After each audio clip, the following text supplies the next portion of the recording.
Hello guys, so nandito tayo ngayon sa Montero Sport. Bali yung ginagawa namin ngayon ay tinatanggal namin yung EGR valve assembly. Kasi yung nangyari is nagkaroon ng problema sa nagmamalfunction yung EGR valve. So yung gagawin namin ngayon, kasama ko si Sir Dian. Siya yung bumabaklas ng EGR assembly. Ayan, titingnan natin mamaya baka nagmamalfunction lang. So that's why babaklasin natin. So update na lang kami mamaya guys. So ayan guys, ito na nga ang EGR valve natin. So bali, yung susunod natin dito ay tatanggalin natin to. Tapos itong screw na apat tatanggalin yan para matanggal natin yung valve sa loob. So kung makikita nyo guys, bali ayan na possible madumi to. Tingnan natin, kaya nagmamalfunction siya. So update na lang mamaya guys.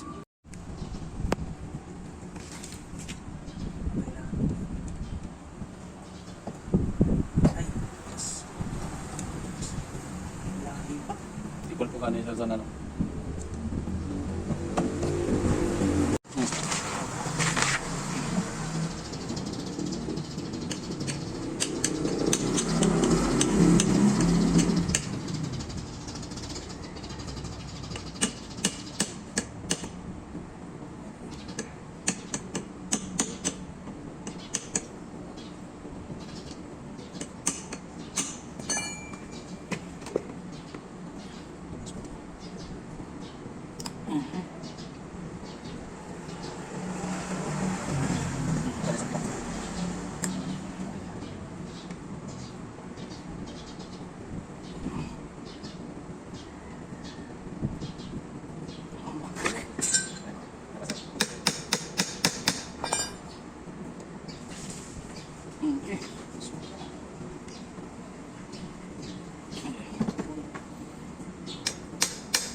Ano pa pangyayari?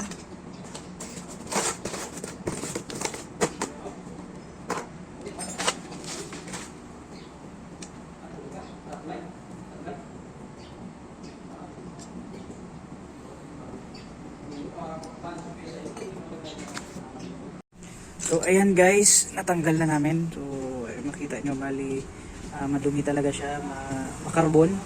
At kung papansinin natin yung valve, ayan sa loob, makarbon siya, hindi na makita masyado sa video kasi may itim sa loob. Ayan. So ayan yung valve.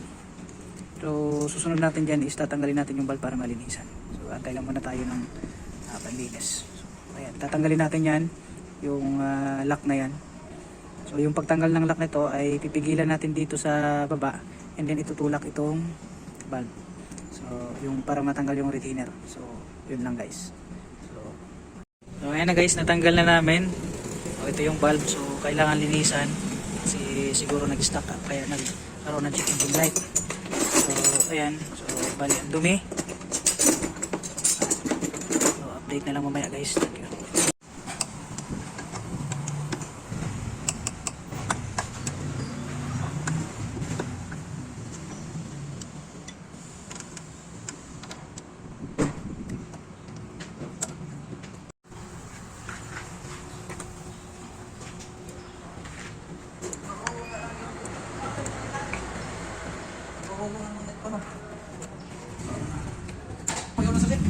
Ayaw.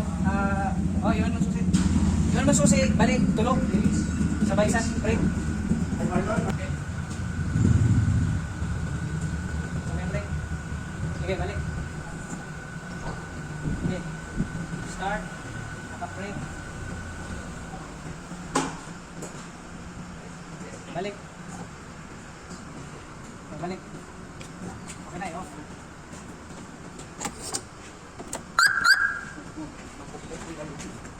Mapupok.